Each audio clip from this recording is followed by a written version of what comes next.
Just in time, I found you just in time. Before you came, my time was running low. I was lost, my losing dice were tossed. My bridges all were across, nowhere to go. But now you are here and now I know just where I'm going. No more doubt or fear, I found my way. Love came just in time, you found me just in time. Save my lonely life, that lucky, lonely life, lonely life, lonely life, lonely life, that lucky day.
Imagine there's no heaven.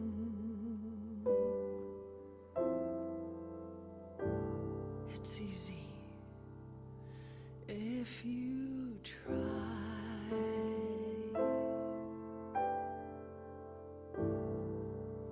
No hell below us. Above us, only sky. Imagine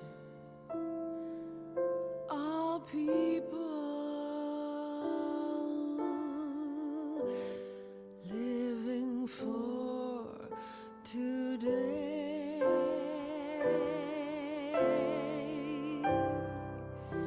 Imagine no countries. It isn't hard to do.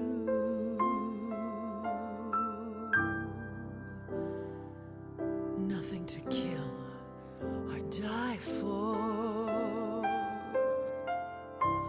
and no religion too.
If you can,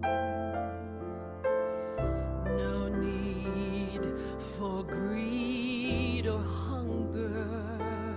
It's just this brotherhood of man.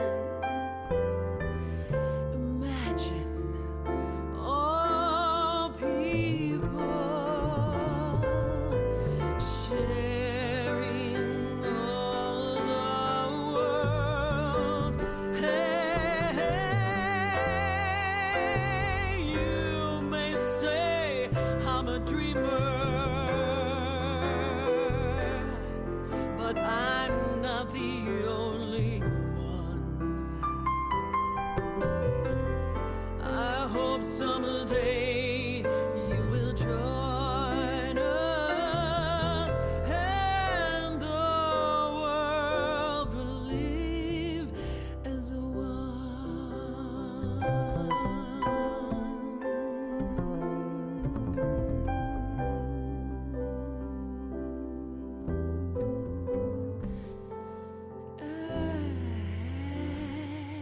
As one.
Does the ballad sound okay? Because I know I brought the choir out from under the mics.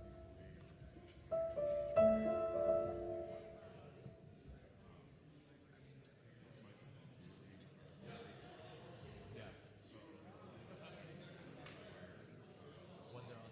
Yeah.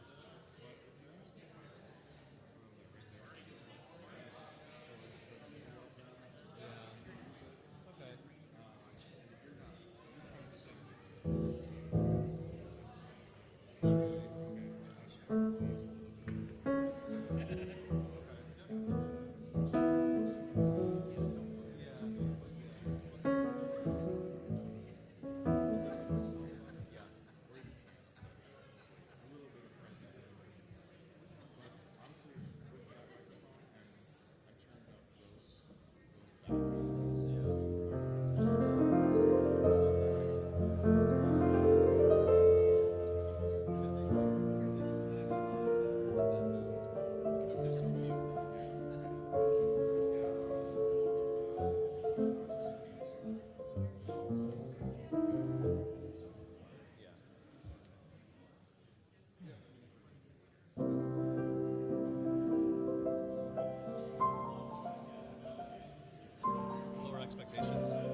Morning, everybody. My name is Paolo De Buque. Happy Earth Day, early Earth Day, I was told in the first service. Welcome to First U. So glad to see you here. Did everyone get an egg that wanted an egg? No? Okay. Do you want this one? Oh, I'll take one too. Near the Yeah. balcony. Balcony up there. Somebody's gonna run it up. Well, we have the choir has a song to share with you that I'll teach you in a sec. But first things first, we have to set a groove. So take your egg, and first we'll just hit a beat. We'll go 1, 2.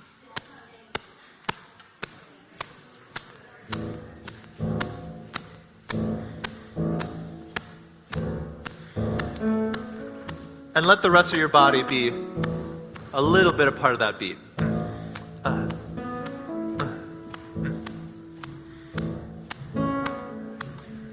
If you want, you can make eighth notes.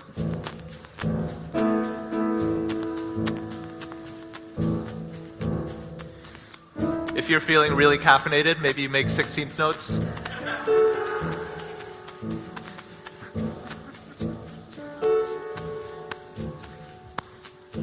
And then we're going to make 2 stronger than 1. It'll go 1, 2, 1, 2, 1, 2, 1, 2, 1, 2. Can you feel the groove start to take hold?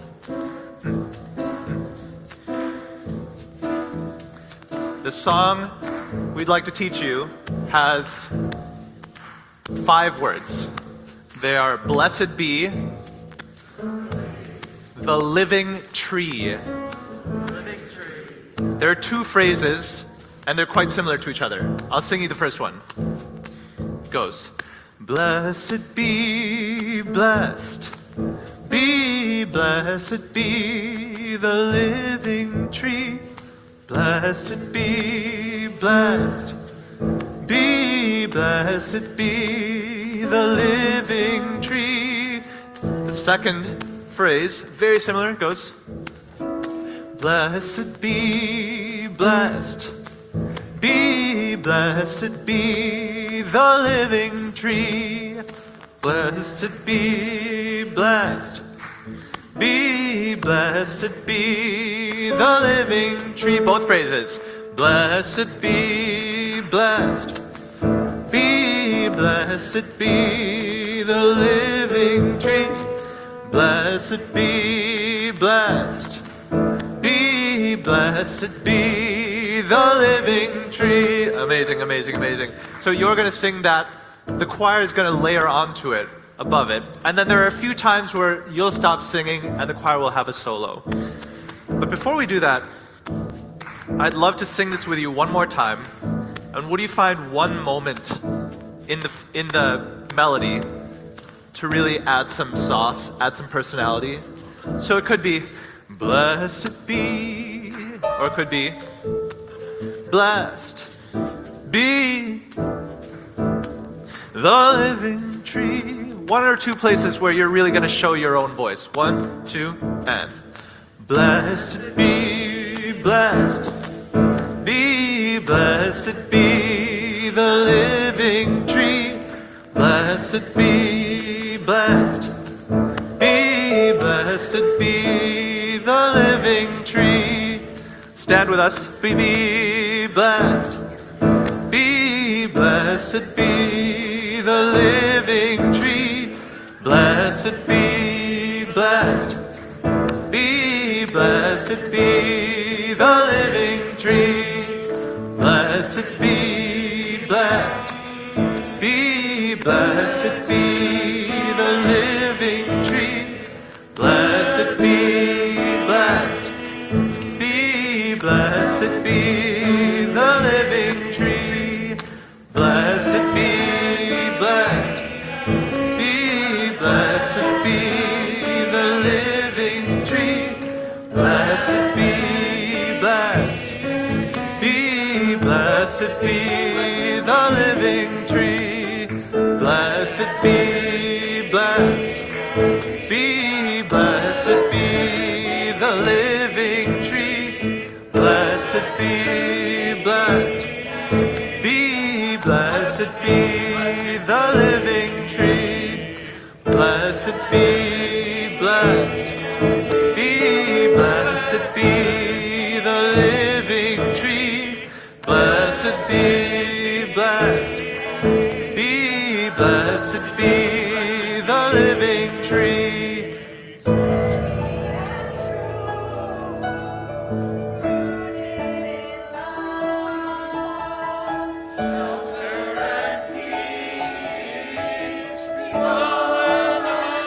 One, two, and blessed be blessed. Be blessed be the living tree. Blessed be blessed. Be blessed be the living tree. Blessed be blessed. Be blessed be the living tree. Blessed be blessed. Be blessed be the living tree.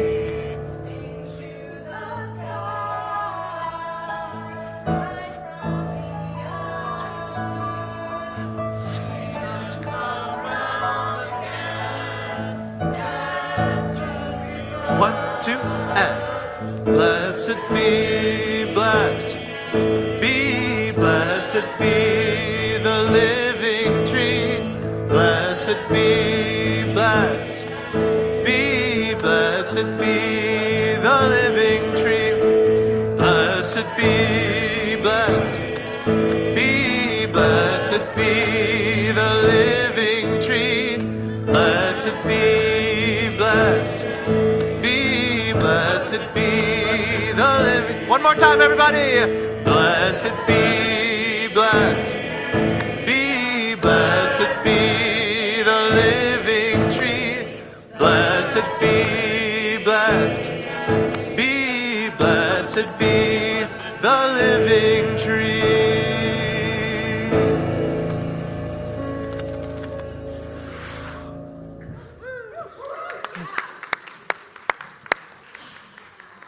Y'all, we're sounding good. We're getting the rhythm. Good morning, everybody. Welcome to First Universalist Church. My name is Jen Crow. I use she and her pronouns, and it is an absolute privilege to get to serve as senior minister here. It's also such a joy to get to be leading worship together with so many amazing folks. With our worship associates, Catherine Harrell and Gary Hoover, with Reverend Laura, with Jay Albright on piano, and Amy K. Bryant singing with us, with Paolo DeBuque leading the choir with the choir. Thank you.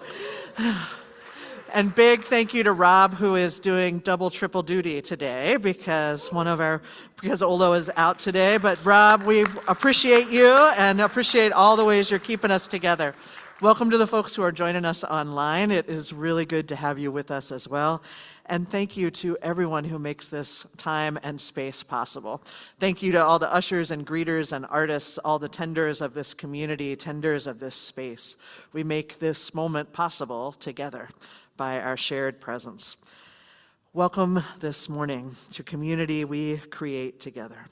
If you're new, we're especially glad you're with us this morning, and I want to make a couple of invitations for you. After the service, Sheston is here to lead you in a place to start. So if you're new and you want to learn more about the church, just gather up here after the service, and we'll have an opportunity for you to talk and share a little bit more about what brings you here and what this church is. Also, we've got new member classes coming up on April 21st and 28th. You can see Reverend Laura. You can sign up using the QR code. We're excited to welcome you in to learn more about this community.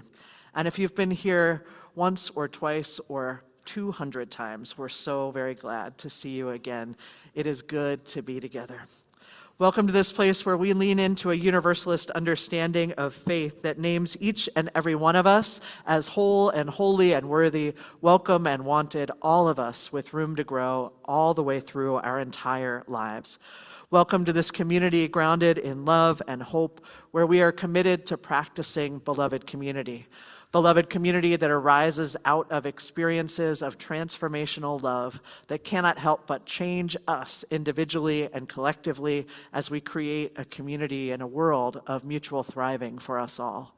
This is who we are, this is what we're about, and we invite you into this practice with us.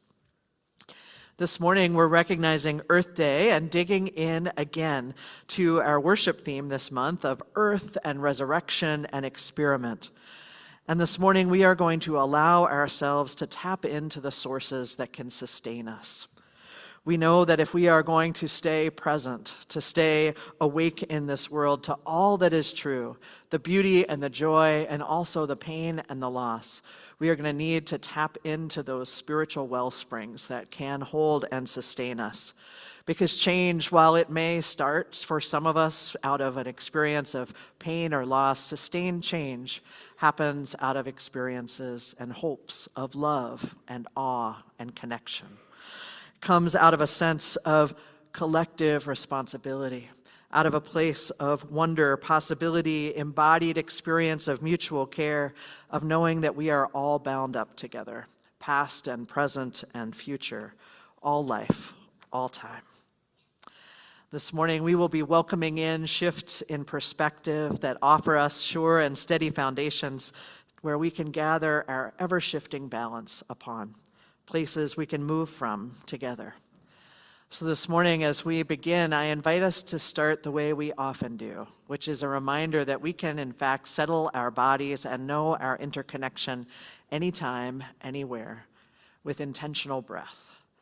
So the invitation is to 3 on-purpose breaths, maybe a little deeper on the inhale, maybe a little slower on the exhale, that we might know our connection. Let's do it together.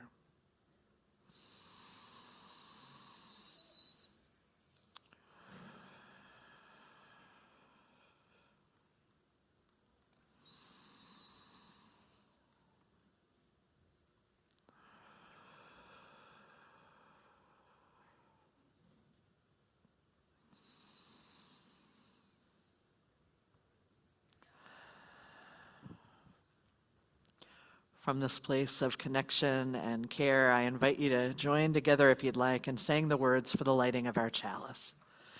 Love is the spirit of this church, and service is its law. This is our great covenant, to dwell together in peace, to seek the truth in love, and to help one another. Now, I am wondering, has anybody here ever heard about something called the overview effect? Anybody? Okay, I got 1, 2, 3. Oh yeah, you all heard about it last service. It's cheating, but I appreciate it. All right, I'm going to bring you in a little bit to what this is, this experience called the overview effect. It's actually something that astronauts have been talking about for more than 50 years now. So, astronauts get this experience almost universally when they do this, when they look out the window of the spacecraft that they're in and they see the planet Earth for the first time from the universe. And what happens here is that they see the Earth like this wonder. And I'm going to just share words of the astronauts as they describe this experience. So T.J. Creamer says, "It's the instant when you are just overwhelmed with the vista, with seeing the Earth for the first time, and all you can see is the beauty of it." And he said that every single crew member he brought up to a space just like that to look out at the Earth, all of them cried from the experience. We don't all get to go up in space, but we can share in a bit of the wonder and this experience of the overview effect. The images you're seeing are from Artemis 2, from the recent space journey, and the words I'm sharing come from astronauts who have seen the Earth from space. Christina Koch, who was on the Artemis, says the overview effect is when you're looking out of the cupola and you see the Earth as it exists with the whole universe in the background. You see the thin blue line of the atmosphere, and then when you move onto the darker side of the Earth, you see a very thin green line that shows you where the atmosphere is. And then you realize that every single person you know and every single person you don't know is sustained inside of that green line. You don't see borders, you don't see religious lines, you don't see political boundaries. All you see is Earth. From Bob Behnken, who was an astronaut who spent 62 days on the International Space Station. From up there, you see that it's a single planet with a shared atmosphere, a shared place in the universe of all of us. From that perspective, when we go through things like the pandemic or we see the challenges across our nation or the world, we recognize that we have to face them all together. From Mike Foreman, I think if you're not a conservationist before you go to space, you're at least partly a conservationist when you come back. Because when you see how thin that atmosphere, that protective layer that we have, you think, wow, we really have to take care of this. And this last photo. This is Victor Glover, the astronaut who was up on Artemis II, and he says, when you come back, then you have a choice. Are you going to try to live your life a little differently? Are you going to really choose to be a member of this community of Earth? What happens when we see things differently? When our perspective changes so dramatically? Will we choose to live a little bit differently? How will we choose to be a member of the community of Earth? The overview effect. It's where we're traveling today. So friends, we have a time when we're all together like this, and then we move into communities that are made just for us. We're all growing in our spiritual lives wherever we are in the building, in different spaces and different groups. Now is the time when our kids and youth and teachers and guides make their way into the spaces that are just right for them. They carry the light of our chalice with them and follow the flags on their way.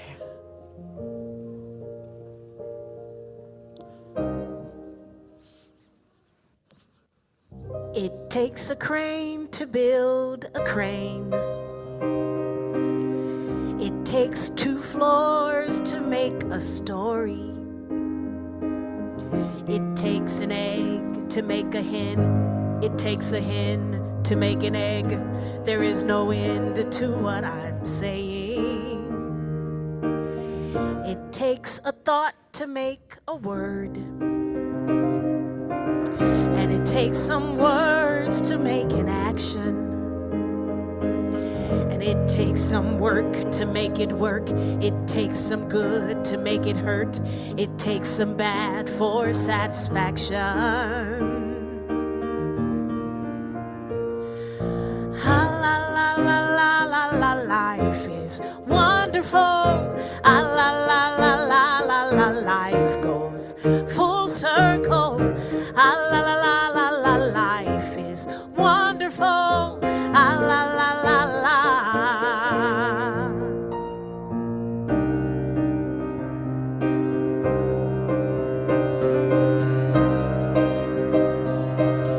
It takes a night to make it dawn. And it takes a day to make you yawn, people. And it takes some old to make the young. It takes some cold to know the sun. It takes the one to have the other. And it takes no time to fall in love. But it takes you years to know what love is. And it takes some fears to make you trust. It takes those tears to make it rust. It takes the dust to have it polished. Ah, la la la la la la, life is wonderful. Ah, la la la la la la, life goes full circle. Ah, la la la la la, life is wonderful. Ah, la la la la. And it is so.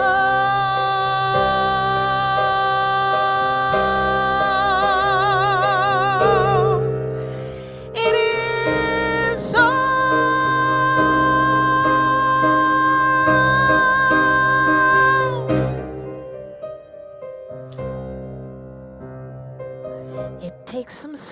roots to make sound. And it takes a loss before you found it. It takes a road to go nowhere. It takes a toll to show you care. It takes a hole to make a mountain. Ah, la, la, la, la, la, la, life is wonderful. Ah, la, la, la, la, la, la, life goes full circle. Ah, la, la, la, la, la, life is mystical. Ah, la, la, la, la, la, la, life is unpredictable. Ah, la, la, la, la, la, la, life is paradoxical. Ah, la, la, la, la, la, la, life is magical. Ah, la, la, la, la, la, la, life is wonderful. Ah, la, la, la, la. And it is so.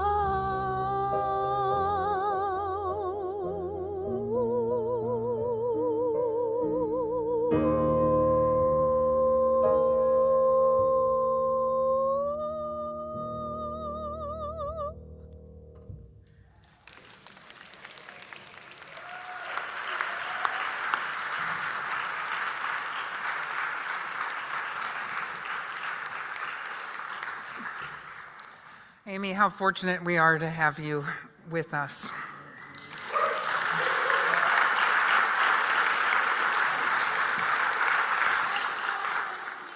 Oh,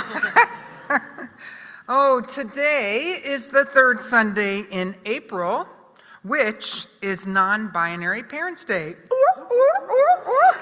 So today we honor parents and caregivers who identify outside the gender binary.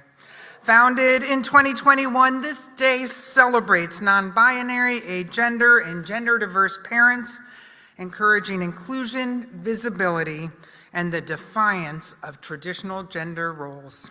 So we celebrate all the non-binary parents among us, those who were raised by non-binary parents, and those of us who joyfully count these beloveds as part of our wider church community.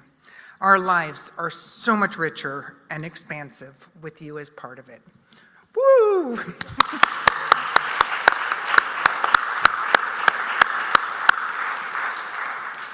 And with joy, I announce that Amelia Marquez's family is ecstatic to welcome her new nephew, Archie Harrison Marquez. I love that name.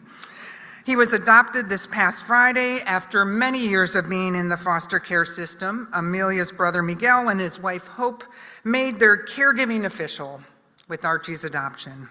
Amelia's love and heart goes out to Archie for making her an auntie now to 10 nieces and nephews.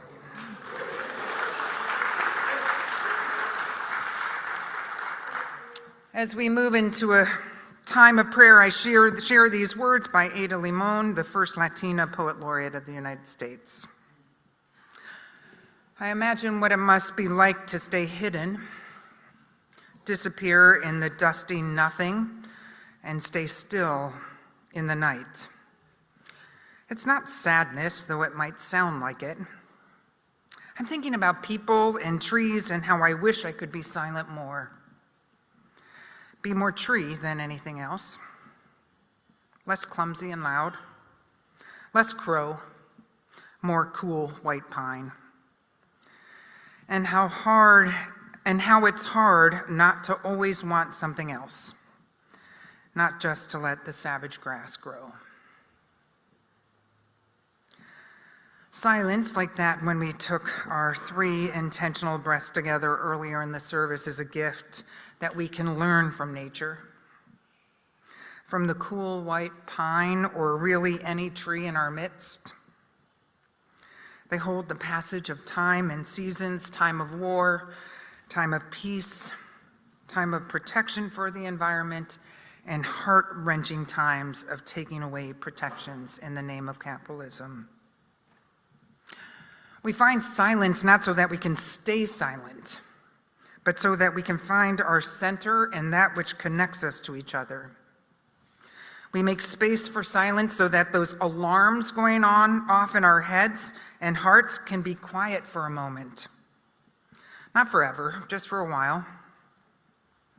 a while of breath and rest and beauty and wonder, giving us a much-needed reprieve for a moment or maybe longer.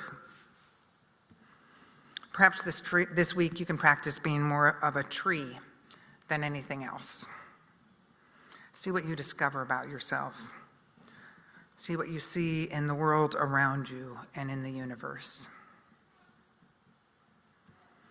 Will you pray with me? Spirit of life and love, that which endows and animates our lives, we lift up shared days to celebrate together: Earth Day, non-binary Parent Day, so that we're reminded to pay attention to that which matters. It's too easy to tumble through life, moving from one thing to the next without pause. The narratives that come through social media, disbelieving conversations of living with evolving fascism, and violent images of war and the surge stay etched in our minds and in our memories. If we're not mindful, we may struggle to find room for that which will actually sustain us through this time. Love, silence, prayer, movement, friendship, nourishment, family and chosen family, community, music, silliness, joy, compassion, wonder, and awe. Let whatever it is that calls you out of the spiral of information overload, despair, and hopelessness be something that you cultivate in your life. As my spiritual director says, breathe in that which is life-giving and breathe out that which no longer serves you. We're bringing breath throughout this service, so will you breathe with me for a few breaths? Breathe in that which is life-giving and breathe out that which no longer serves you. Breathe in that which is life-giving and breathe out that which no longer serves you.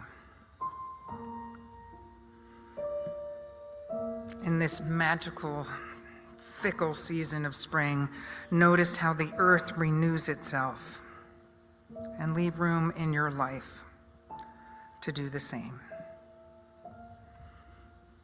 May it be so, and amen.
Each Sunday, we engage in the spiritual practices that bring our faith alive in the world.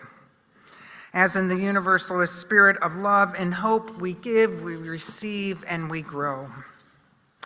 In this time of offering, of sharing of resources, trusting that when we all share what we have, we can all have what we need. I remind you that this time and all times in this community is not only a time to give, but also to receive. So if you find yourself in a place of financial or spiritual care would help, please let us know. We have funds and ears and hearts here for you as well as we move through the rhythm with each other, taking turns in what we need and what we can bring. This is how we hold it together. So this morning, the majority of our offering will go to Minnesota Interfaith Power and Light, also known as MNIPL. MNIPL is a community partner of First Universalist, bringing organizing strategy, legislative know-how, and intersectional work to congregations across the state. We need beacons of hope and action like MNIPL to help us and so many others stay engaged in protecting the land and natural resources in Minnesota and teaching us how to be advocates and stewards of our planet. Will the ushers please come forward?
It's wonderful this morning to welcome so many voices of the congregation to speak to us.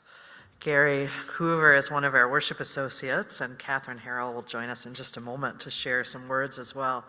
But I absolutely love hearing the voices and the experiences from within the church, both in song and in words. Hello and Earth-alleluia.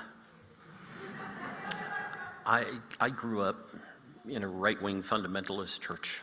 My dad was a preacher, and Easter used to be the big Sunday, but for me now in my life, actually the Sunday closest to Earth Day is like the big Sunday of the year for me, so I love it. It's very special to me. And you know, seeing Mother Earth from space is just wonderful and profound, and it reminds me, if we pull even further back than the astronauts were, I think of Mother Earth as this cosmic sky dancer. She is a revolutionary body.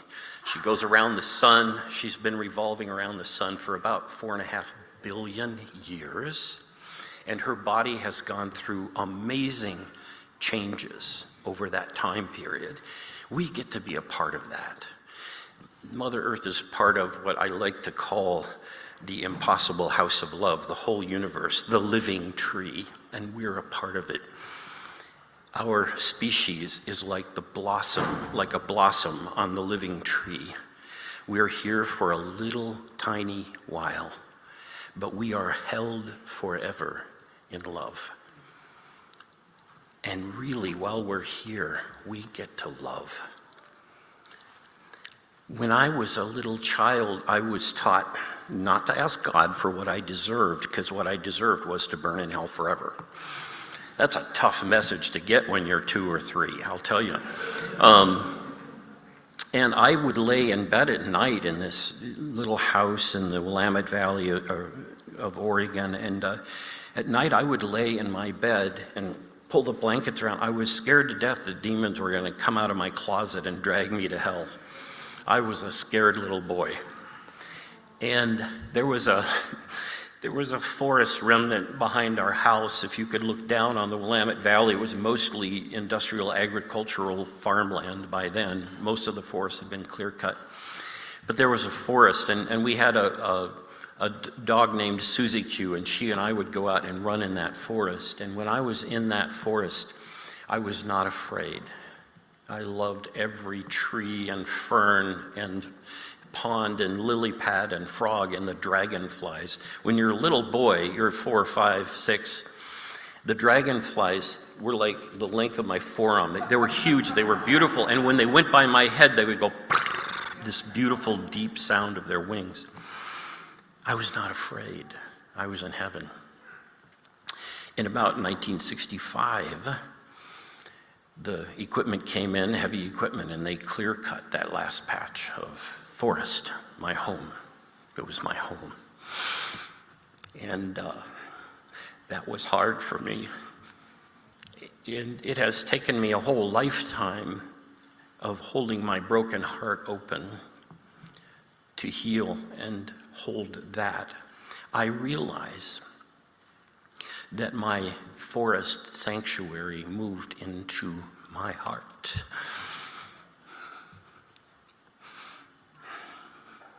You could sum up my life in 3 sentences. 1, Gary is a little boy who has spent his whole life watching the sky fall. 2, Gary is a little boy who has spent his whole life learning to trust the sky even as it falls. 3, Gary is a little boy who has spent his whole life learning that he is here to love, and love is enough. Love is sufficient. If you could look at my life from space, if you could be up there and hone in, we moved at one point to Iowa, beautiful state also. And we lived in the middle of farmland, and most of my high school friends were in Future Farmers of America. And if you could listen to conversations, it would go something like this. My farmer buddies would look at each other and say, farming is the process of turning petroleum into food using dead soil as your growing medium. And then they would laugh because their grandfathers didn't farm like that. Their grandfathers tended the soil, and they also tended the life, diverse life around their farms. And then they would say things like, in Iowa, if it isn't soy or corn, it's a weed, kill it. Yeah. And then they would say, farming is not about growing food. Farming is about making money. And they would look at each other, and I thought, and I think now, this is how we raise men. This is how we cultivate the hearts of men. Learning this indifference, learning this taking without regard. Our species has fallen into a trap of long, slow violence, and it starts with ecocide. It starts with saying, I don't want that plant, I'm just going to kill it. I don't want that plant, I'm just going to kill it. And it proceeds to, how did those people get to live on top of my oil, right? How did those people get to live on the land that I want? Vandana Shiva said it best. She said, how we treat Mother Earth when we get our food and share our food becomes how we treat ourselves and each other. Boy, I soaked that in. It was Dostoevsky who said, and this is interesting because I no longer fear going to hell when I die, by the way. But Dostoevsky said, here's the definition of hell: the inability to love. Heaven is, in contrast, the ability to love. You know, I'm thinking about mining and the mining in Minnesota, and I'm thinking about data centers and power plants and all of that. And I'm thinking, we have all of this godlike technology, but if we don't have love, we are nothing, and we will make hell on earth. That's the hell that I fear. Heaven on earth. It's already here. Mother Earth says hello. What amazes me is Mother Earth has been saying hello to me for my whole life. My heart rolls around. I sometimes say it's no longer in my chest. My heart is out there rolling around in love, madly in love with every tree and every plant and every leaf, every little squirrel or creature. My heart is madly in love with Mother Earth, and I'm in heaven. I'm in heaven. I have enough. Love is enough. I'm no longer a frightened little boy, but I am very aware that the body of Mother Earth is always changing. Some of the change going on now comes from human uncare. It comes from that kind of place of being unable to love. We've hurt Mother Earth. But that's not all that's going on. One of the things I've learned, too, just from living and loving, is that we humans are not in charge of the living tree. We get to be a part of it, but we're not in control of evolution, and we're not in control of the creation. We are little bipedal mammals with our little warm bodies. We get to be here for a while and just love being here. And then we get folded back in, and that's okay. That's enough. That's nothing to be afraid of. I have to say that Jen gave me a wonderful gift of, she just said, hey, Gary, here's this whole section that I like it, but you don't have to tell all the stories this morning. That's such a relief. Thank you, John. Thank you. What a gift. What a gift. I have to say that I've been watching this long, slow violence mature. The Trump administration doesn't surprise me. The presence of ICE agents in Minneapolis did not surprise me. None of that does. I've been watching the sky fall for my whole life. And I've been talking about it, and very few people have been able to understand what I'm talking about until more recently. But what I have noticed too is this impossible house of love here in Minneapolis is tending and mending and healing and generating new life. You cannot crush Mother Earth. You cannot crush the living tree. It will mend and tend and heal. And it's doing that always and forever. Mother Earth is revolutionary. What I find amazing is that she's been saying hello to us forever, and now she gets to say hello to us in little pictures on our digital devices. It's like, oh, I see the Earth. Huh. I've been looking at the Earth for my whole life, and I love it. I love it so much. Listen, we are here to love. And that's why we do church, is we're learning again how to love, how to be beloved community with Mama Earth as really our main member of the community. We learn love, we learn forgiveness, we learn relationship repair and reconciliation, all of these things here. That's why we're here. We have good medicine in our hearts. We have good medicine in our hearts. This heals us. And we can let your heart be a medicine pouch so that what you speak and say, let that be the medicine, the good medicine that the world needs. Someone, wise teacher, said, do not fear those who can kill your body. Fear those who can destroy your soul. We're being fed a lot of ultra-processed foods that aren't even really foods. We're also being fed a lot of ultra-processed reality that is not even reality. You get my drift. Our hearts are often full of poison, and we have to really empty that out and fill our hearts up with the good medicine. And that's what we do here. That's what we do at this church. Love is the spirit of this church. Service is its law. This is our great covenant to dwell together in peace, to seek the truth and love. And love is only found, and truth is only found in loving relationship. It's not found any other way.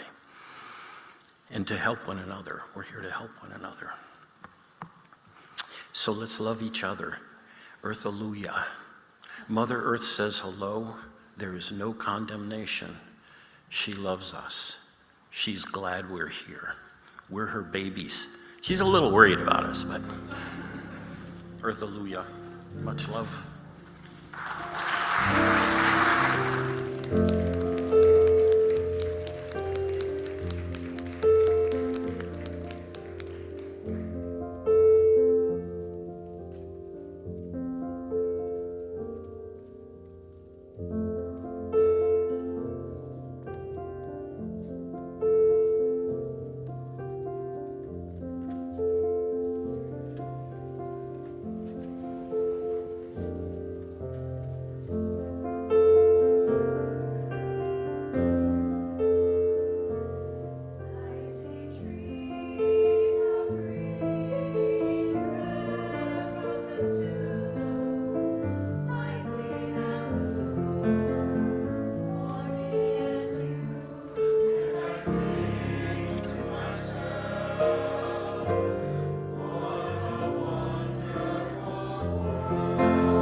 in the first service. We really missed our opportunity to open the service singing, "Good morning, starshine, the earth says hello," which is way before my time and is maybe evidence that I'm a reincarnated soul. And actually our story comes today from the time of hair, 1968. NASA knew what it was doing in the Apollo moon missions. They knew that the Apollo moon missions were a boost for public morale. It had been a particularly unsettling year. MLK's assassination, Bobby Kennedy's assassination, riots at the Democratic National Convention, black athletes silently protesting at the Olympics, and the election of Richard Nixon, just to name a few. And in 2026, Artemis II has been a balm for a particularly unsettling year, following what was previously an unsettling year before that, and an unsettling year before that, and before that. And so I, in need of relief, spent the Friday a week or so ago watching the splashdown of the Orion space capsule into the ocean. Maybe some of you were also watching that.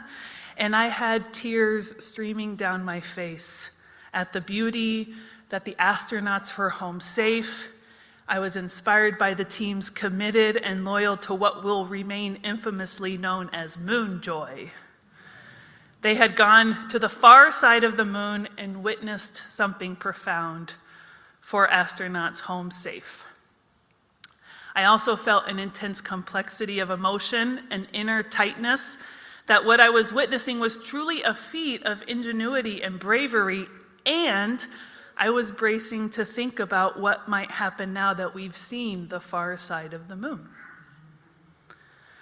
The overview effect describes the awe and wonder of looking back on Earth with an overwhelming sense of clarity and unity.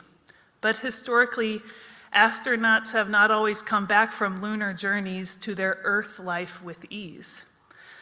In the Apollo missions, astronauts knew that their journeys were monumental and were filled with the joy of their epiphany, but the moon is also a strange and difficult place to convey, and they were changed. How on literal Earth were they to be understood? Not even the grayscale photos that they took could reflect back to them what they had seen in vivid color and detail. How were they to be witnessed? Some astronauts really suffered from the humdrum of everyday Earth life and the loneliness that came from having lived a profound experience to be around people who hadn't. Most notably, Neil Armstrong came home, probably the most famous person alive, and very quickly retreated from public life. Several other Apollo astronauts got divorced, suffered from alcoholism, and generally felt ill-equipped to talk about how their experience had changed them. And I feel a connection with these Apollo astronauts and their loneliness and my loneliness and possibly our loneliness in trying to convey to folks outside of the Twin Cities what it was like to live here during Operation Metro Search. In my loneliness, and in my loneliness of going on a canoe trip in the Boundary Waters and coming home and trying to tell people the focus is not the mosquitoes, the focus is the pure water and the pine trees and the serene atmosphere of the Boundary Waters. How do I describe to people the unity of our neighbors and the power of 3D printed plastic whistles and cell phone cameras? How do I tell people that what we did here was seeing the curvature of Minneapolis? It was seeing that we have now been to the far side of our moon, and we can't undo this. We cannot unchange this profound shift in our perspective. Profound changes in perspective also come with profound and significant disorientation that needs reorientation and connection to soothe the loneliness. A few days before the launch of Apollo 11 in 1969 in July, there was a protest Ralph Abernathy, right-hand man and successor of Martin Luther King Jr., and 500 mostly black protesters from the Southern Christian Leadership Conference brought 4 mules and 2 wooden carts to the gates of Kennedy Space Center, representing the promises of emancipation and drawing a stark contrast between the lives of working people and the obelisk on the launch pad. Abernathy and the protesters were not, however, asking for a scrubbed launch.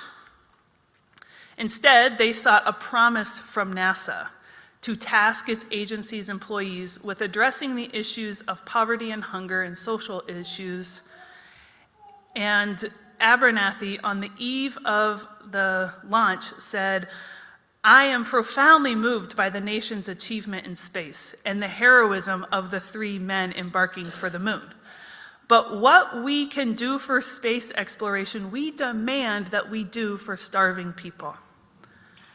They were asking for a shift in perspective, for the creativity and the problem solving of NASA to be as devoted to serving the people of Earth as they were to leaving the Earth and going to the moon.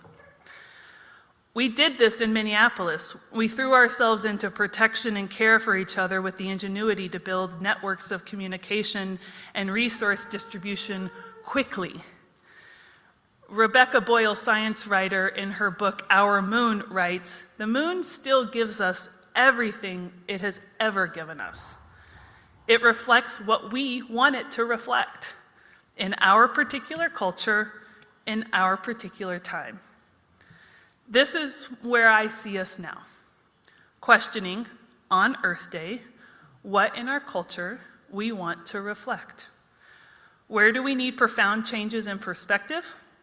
How do we manifest connection in the loneliness?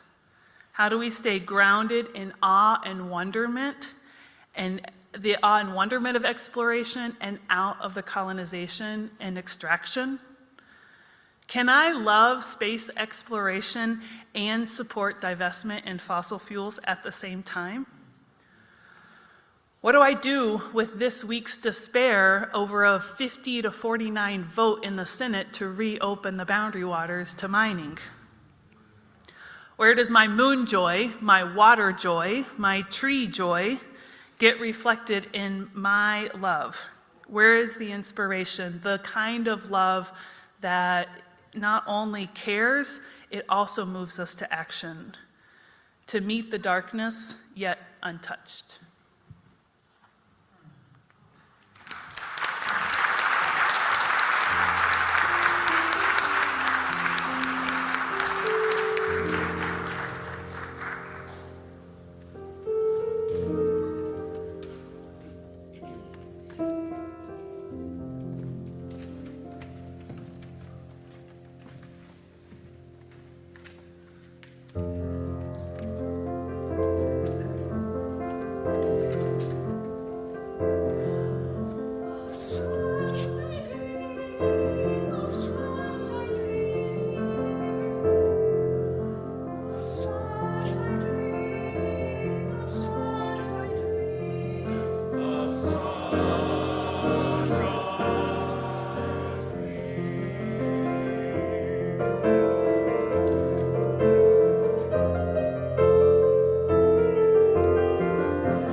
This morning, our opportunities for connection and care continue long beyond this service. So I want to offer you some of those invitations.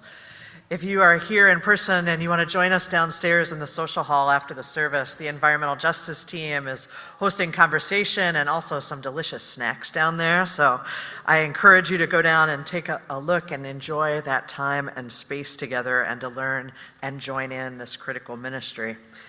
Also, if you are here and wanting to learn more about the church, like I said before, come on up afterwards. A place to start will happen right after the service.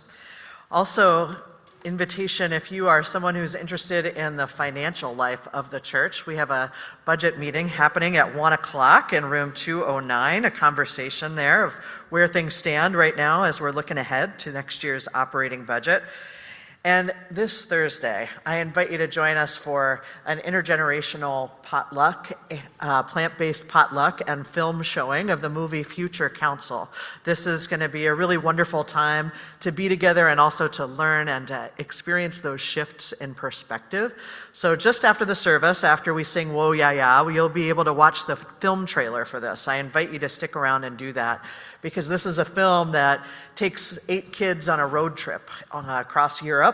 When I saw the trailer, I thought Michael Moore in the present day, for those of you who remember him.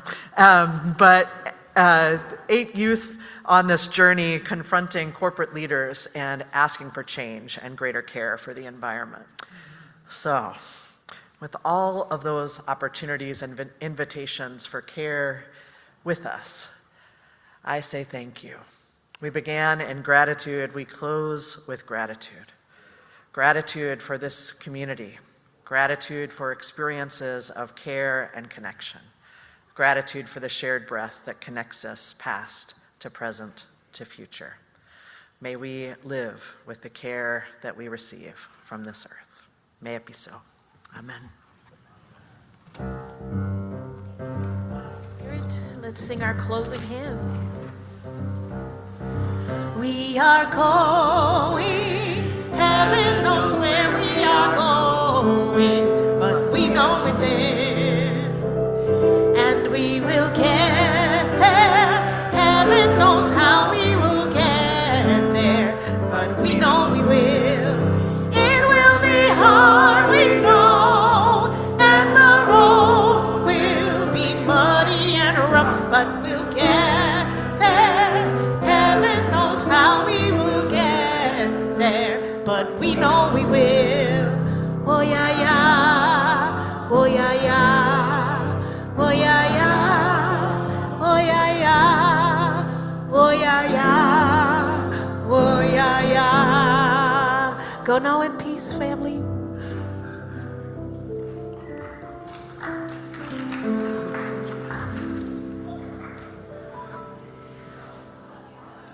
And I'm a really big fan of nature. This director sucks! And so it seems are millions of children around the world. So I invited 8 of them on a wild adventure to find solutions to our biggest environmental challenges. This world is taken such bad care of. There is so much pressure. It's a lot for younger people. I'm really scared there won't be a future. Clean up your shit! See how we've all got a slightly different take? The mission of our yellow bus was now crystal clear. They love the thought of challenging powerful companies to value nature. Let's do it! So you're about to hold your first Future Council. Why do you keep giving money to fossil fuel companies? That's a very good question. Great question. It was obvious that while our actions are stealing their future, Plastic! our inaction is stealing their present. I don't really want to talk right now. What do you think you can do better in order to help save our future? There's very limited impact we can have just on our own. You're the 3rd biggest polluter on the planet. You are not a powerful leader. You are a disgrace. I wanted them to meet with companies Let's go! that did care about their future. Go and take a seat. We became the first company in the world to make nature a director, So cool. which means that nature gets a voice on all the decisions we make. Amazing. We also had big ideas. maybe create a sustainability score. Let's do it. They wanted to invite more children to get involved. You should say yes. Future Council, it's about harnessing the potential of the future generation. We need reassurance that we are being heard. I feel so energized. They're amazing. And their voices have never been more important. In our world, we really have to protect what we love. We kind of need your help. I will try to fix you. I am the CEO of Coca-Cola.